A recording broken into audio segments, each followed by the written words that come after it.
Morning. Oh, where'd that come from? Morning, good to see you all. Thank you for coming along to my workshop as well. Nice to see you, some familiar faces. Good to see you again. For those of you who I've not met beforehand, my name is Peter Davies. I'm a partner in Moore Kingston Smith, firm of accountants and business advisors. But if you like, my day job is everything to do with the thorny subject of tips, Tronc, service charge, and all of the laws around that. I remember 25 years ago when I first started getting involved in this area, somebody saying to me, yeah, this will probably be good for a couple of years and then you'll need to move on and do something else. 25 years later, I'm still here and I'm still doing this as well. And what we're going to do this morning is have a quick gander through where we are at the moment. Reason for that is that last year, the last 12 months, have been a year of huge change in the whole ecosphere of tips and service charges. We've had new legislation, we've had interest from media. The next 12 months, I'm afraid to say, is going to be another year of change as well. We have further legislation coming down the tracks. We have interest from the trade unions, the government, a new government, and a different government from the one that passed the tipping legislation itself, who committed and said, we want to take that and go further. So we're not in a final destination yet on all of these topics. But what I'm going to do is give a little bit of an overview this morning. There will be some time for Q&A at the end. I'm on a countdown here as well, so I will make sure that we give ourselves time for questions as well. Okay, so to give it its snappy title, the Employment Allocation of Tips Act came into effect 1st of October 2024, so just had its first birthday. What's happened, if you like, at a top level since then? Well, when the government introduced the legislation, they said they believed that it would deliver an extra £200 million a year of tips, grats and service charges to hospitality workers. Now, is that figure right or wrong? I'll leave you all to make your own mind up, but that was what the government said they were aiming to achieve. Now, when we looked at the impact assessments and the documents that the government issued and published at the time the legislation was going through Parliament, you could do some sums with that. And one of the first sums that I did was to say, well, okay then, you've set out, government, what you think the total value of tips and grats and service charges is in the UK that's paid by card. And obviously most transactions are dealt with by card. And we also know that when customers make payments on card, it's not free. There is a cost. Credit card commissions, bank charges, various other fees, fees of collecting the money, processing the money, and paying it out at the other end. And if you work on a conservative estimate that the card fees alone would average around about 2% of the value of the tip and service charge. So a bit lower if you're on debit cards, bit higher if you're on Amex and things like that. What you were looking at, based on the government's own numbers, was that the cost of these fees and charges to the sector was around about £140 million a year. Okay, so not their figures, not my figures, based on their figures. So what that maybe suggested was that as a sector, the sector was not, by and large, exploiting their staff, ripping off their customers, keeping huge tranches of money that actually should have been in the hands of their employees. Yep, there were some businesses who were doing that. It would be naive to pretend otherwise. But my experience was always that most businesses were trying to do the right thing by their staff and say, look, apart from the costs that we incur, we will pay the rest of the money out. Now, at WMT Troncmaster Services, we look after around about 1,000 businesses day to day. And okay, to be fair, we would like to think that our clients are the good guys, the best. We're always doing the right thing. But from the data that we had from not only our own client base, but looking across the sector, the legislation delivered on day one around about a 7% uplift in the amount of money that was going out to teams as opposed to beforehand. So that, we think, is the impact of the legislation for team members, around about a 7% uplift on there. But of course, whenever you have new legislation, it doesn't exist in a vacuum. What happens? People change their behaviours accordingly. Okay? Now, one of the problems is that when the government said you can no longer recover costs, businesses then had to absorb those costs. Not every business was able to or willing to, particularly micro businesses and smaller businesses. And even before the legislation came in, there was a concern that what many of those smaller businesses would do is to say, I can't afford to swallow these costs and all of this extra admin that now comes with the legislation. So do you know what? I am just not going to let my customers tip on cards anymore. Yep, there we are. I've solved my problem in terms of cost. I've solved my problem in terms of admin. I just don't take it. Okay. Now, as we all know, there has been a long-term decline in the use of cash. That's not going to change. That's accelerating.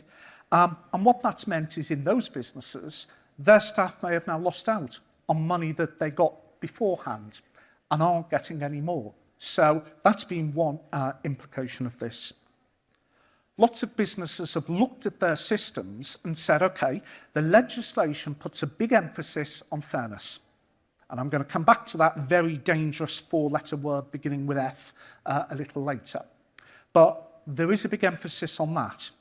And what many operators have done is looked at their systems and said, okay, maybe this was fine beforehand. Maybe it was fine when there wasn't as much emphasis on that word. But really now, we feel that the system we've got is perhaps not fair to all of our team, all of the people who help to deliver the experience to our guests, which ultimately is why our guests pay this money in the first place. So we need to look at our systems and maybe change them and restructure them to try and make them more fair. And that's a process that's been going on as well. Again, we don't live in a vacuum. As we all know, the budget last year contained a number of nasty surprises. Big increase in the national minimum wage, and another year where minimum wage went up over and above inflation. And then we had the changes to national insurance contributions, employer NI. The increase was bad enough, but the way the increase was structured particularly hurt hospitality. Yeah, particularly did that. Now, what's that meant? That's meant that for some businesses, they've said, well, okay, yeah, the cost of employing people and the cost of wages is going up and up and up in a way that is not sustainable for us. And actually, we've seen another big increase in businesses adopting and moving to service charges as well. So 20 years ago, it was a high-end West End London thing. Now, as you will all know, it's becoming ubiquitous across the UK in all parts of hospitality. Reason for that, purely financial. Okay. Some operators have responded by trying to introduce new ways of getting revenue from customers. So we've seen an increase in things like cover charges, linen charges, admin charges. With that, this is something that the media, the unions and the government are looking at quite closely. You'll have all read, doubtless, examples of businesses in the media where it is suggested that what they've tried to do is to turn a service charge, which now has to go to their staff, to a different type of charge, which doesn't have to go to their staff. And I think there is a risk there that not only are the media watching, I think the government are watching as well. So this isn't to say that you shouldn't have cover charges, trade charges, but if businesses look at them as a replacement for service charges, because now we don't have to give the money to the staff, I think if we see that happening more and more, I suspect that the government will step in eventually with that as well. Now, I'm not going to do Frank Sinatra and sing, but yeah, we are looking at trouble ahead. And the problem with the legislation is some parts of it are really clear. This is what a tip or a service charge is, and you have to give all of that money to your staff within a defined timeline. That's easy. Yep, we can all understand that. But a lot of the legislation relies on these two words, fair and transparent. And if I was to ask each of you what you thought those words meant, I'll probably get, how many are in here? 50, 60, I'll probably get 100 different answers. And you'll all be right. Because the problem with these words are, they are subjective. They're basically an opinion. And everyone has a different opinion and a different take on things. So when the government say, you must behave in a way that is fair, the obvious next question is, well, okay, but what do you actually mean by that? Now, the government tried to help businesses by also introducing a statutory code of practice. It's 45 pages long, and it has a really, really good stab at trying to define these words, but ultimately there is no set definition for it. Okay? Let me give you another example of that. So in employment law, we've had for many, many years a concept of unfair dismissal. Okay? Now, we'll all have in our own heads an idea of what an unfair dismissal might look like. But if you read through the Employment Rights Act, you won't find it there. It doesn't define it. And the only way that over the years we've had clarity is by case law. Individuals, businesses going to courts, going to tribunals, courts and tribunals giving rulings. Then we have case law where we can say, okay, if the set of circumstances are the same, then this is the way that the court will look at it. And we are going to have to start having case law on these two words because, like I say, the Code of Practice sets out some principles and it sets out some standards, but what it does not do is give an absolute definition of those words. Okay. And there's a few key questions that we need to think about on this. So first off, when we talk about what is fair, okay, do we mean what is fair to the gentleman here? Or we mean what is fair to the lady over there? Or do we mean what is fair to everybody in our business collectively? Okay? Because is it right that we should do something that this half of the room says, yeah, we're happy with that, we think that's fair, and this half of the room are saying, hang on a minute, that's not right, that's not fair, because all you've done then is satisfy one part of your workforce and left yourself open to the risk that the other side of your workforce will say, we want to have our day in court, we will go to a tribunal because we don't feel we're being treated fairly. Now again, the legislation and the Code of Practice does not give an answer to that first point. Yeah? It's something that tribunals are going to have to look at. But, you know, my view has always been you cannot judge fairness on an individual basis when you have a workforce. You have to judge about what is right across that whole team. Yeah? You're not going to please everybody all of the time. And actually, the Code of Practice acknowledges that. It talks about having broad agreement. Most of the people, most of the time. Or as I say to people all the time, in your team, you have more people smiling than frowning, okay? But you're not going to get everyone smiling because you don't have an infinite pot of money.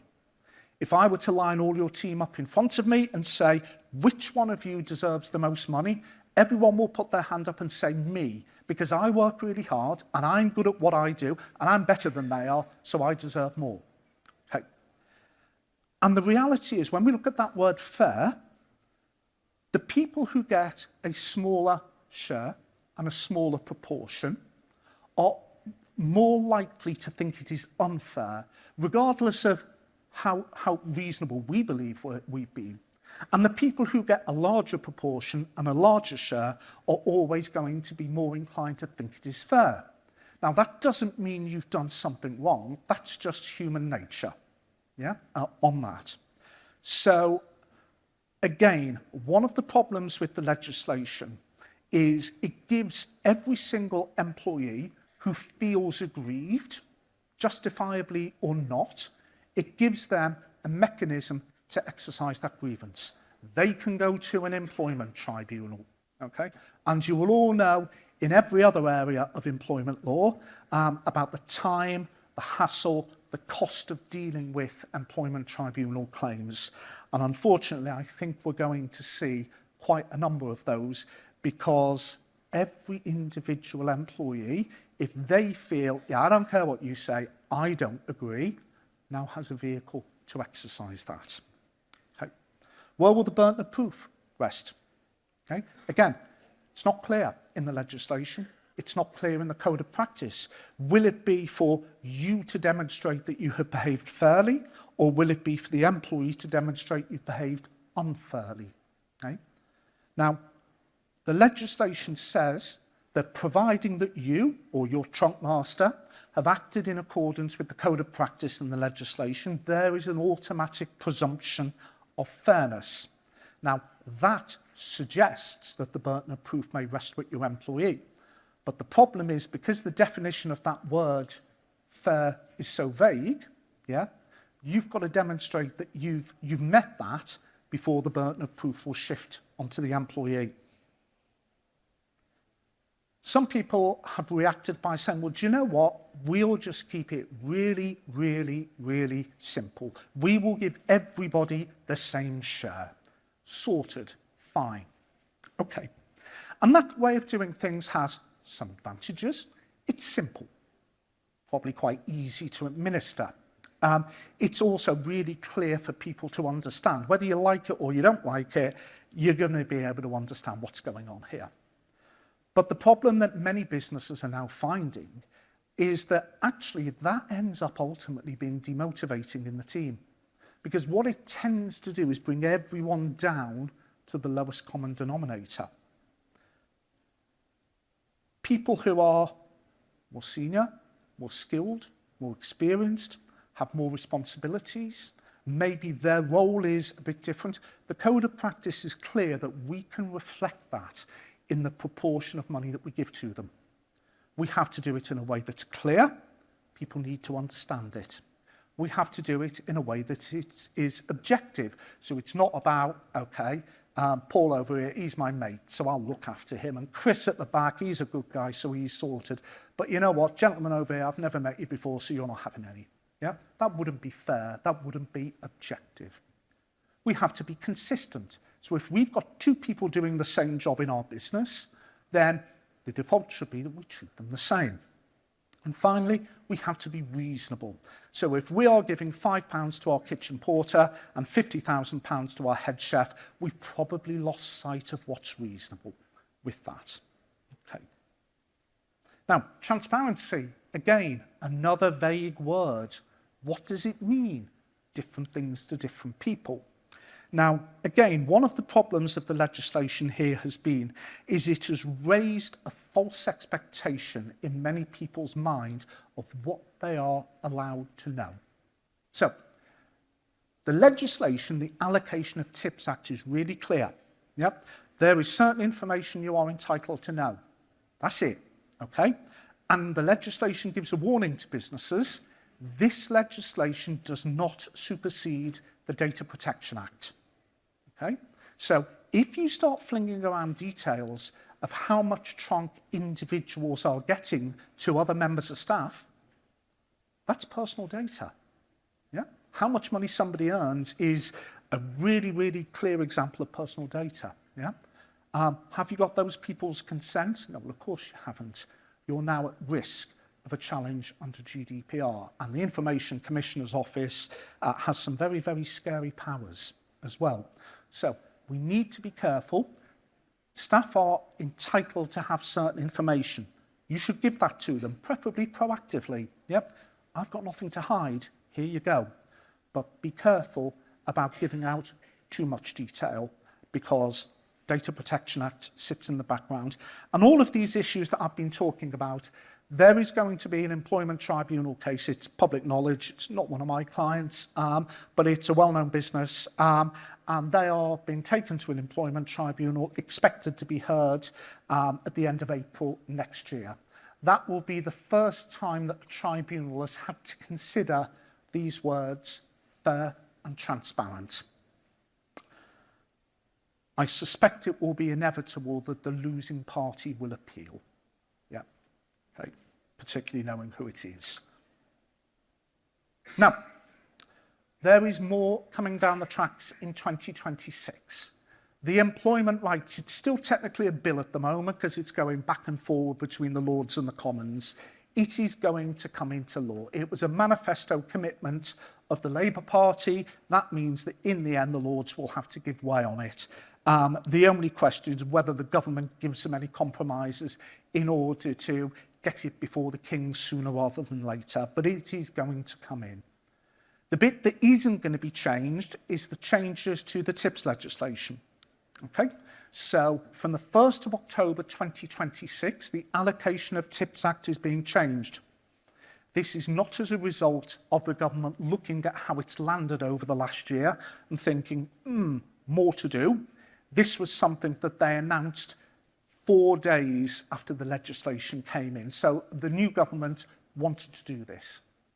It will require businesses to hold formal consultations with their staff whenever a new policy is introduced. So that might be for a brand new business. It might be for an existing business that opens a new site. But even for those businesses with existing arrangements, they'll be required to hold this formal consultation at least once every 3 years.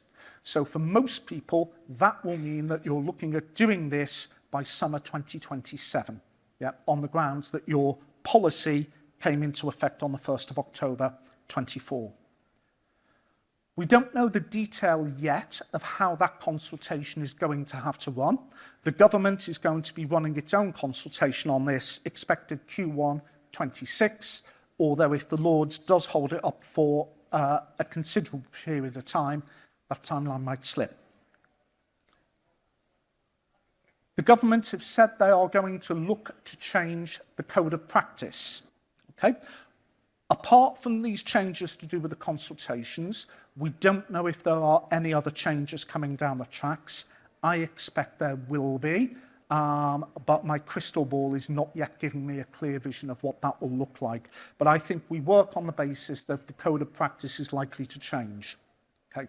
The primary legislation, that will be a bit more difficult for the government because they'd have to get more parliamentary time. It would have to go through a whole process. Now, what the government have confirmed in black and white on a press release is that they are not going to be handing full control of allocating tips to workers and their representatives. Something that the trade unions have been arguing for very strongly. Something that the Labour Party, when it was in opposition, did sort of give them a bit of a nod and a wink. But they've now decided, actually, we are not going to do that. Why? Because it would be impractical, and actually it could end up with an even greater level of unfairness. So the government's been very clear that we're not going to have a system whereby staff are entitled to vote on everything and businesses and Troncmasters are obliged to follow those votes, come what may. I'll give you a really simple example. I own a restaurant, I have 50 members of staff. 30 of them work front of house, 20 of them work back of house. I get everyone together and say, right, guys, what do you want to do with the service charge? And somebody from the front of house team stands up and says, well, you know what? I think we should get all of that money. We're the people who stand in front of guests and engage with them, not those guys in the kitchen who are cooking the food. Guest never sees them. Why should they get any of that money? Let's have a show of hands, guys. And 30 front of house hands go into the air. They are majority carried.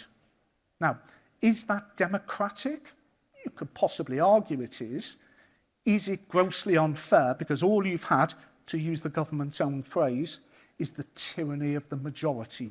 A majority of people abusing a minority and treating them unfairly. And the government has said, we don't want that to happen. We recognise the risk.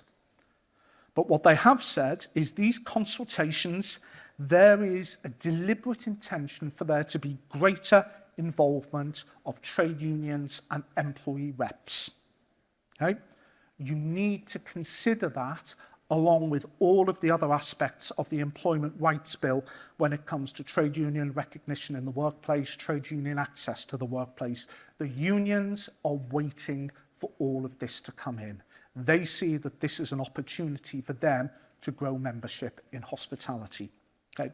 And obviously we have a government that is much, much more sympathetic to the trade unions than the government that originally brought the legislation in. Okay, one more before I throw it open for some questions. Holidays. Now, first off, there is a huge amount of misinformation out there at the moment regarding Tronc and holidays. Okay, so number one, has the law changed? No. But there are things happening, there are developments, everybody needs to be alive to that. So what happened last December was that the Employment Tribunal was asked to consider whether or not an individual who received Tronc when he was at work but didn't receive it when he was on holiday should have had his earnings on holiday calculated by reference to his Tronc inclusive pay. And the tribunal, after considering a number of different facts, said, yes, we think that you should have received an amount of money on holiday that is the same as when you were at work, so that would include your Tronc payment. Now, the case is subject to appeal. Yeah, it's not a secret who is it. It's Big Table, are the operator concerned. They have appealed the judgment. The appeal is not expected to be heard until autumn 2026 on that. Only after that appeal is heard will we have binding precedent and binding case law, because a first-tier employment tribunal can't create precedent. Okay. Now, does that mean that you can say, oh, it's all right, we've got ages and ages to go until then, and you know what, Big Table, they're probably going to be able to afford some really expensive lawyers, and they'll win it. Don't assume that, yeah, because as we all know, tribunals can sometimes go rogue, and they don't always give the decisions that we would like them to give. So, every business needs to be thinking about a couple of questions. Firstly, do we currently pay people Tronc when they are on holiday? You don't have to, but you need to know whether that is happening in your business. If you don't do that at the moment, is that something you want to do or not?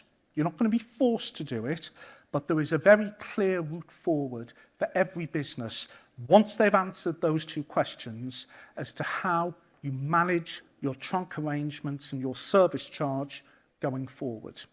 And my strong advice to every one of you is to look at these, understand the answers to those two questions, and take advice. And I would suggest you take advice from a range of people because, as I say, there is a lot of misinformation out there at the moment. The important thing is that you as a business protect yourself so that if this case goes against Big Table when it gets to appeal, you will be protected from back pay claims. Okay, that's the number one important thing here. Okay, as we all know, employees have a period of 3 months to bring claims to an employment tribunal.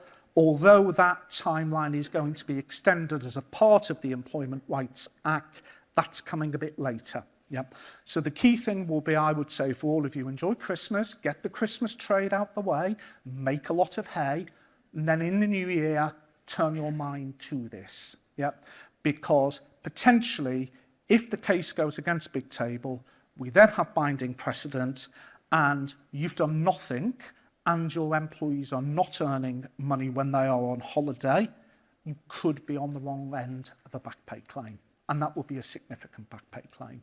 Okay, so this is something, and I suspect that if I am privileged enough to be standing here in 12 months' time, we'll still be talking about it as well. But like I say, I expect that we'll have lots and lots of other employment tribunal cases by this time next year around that.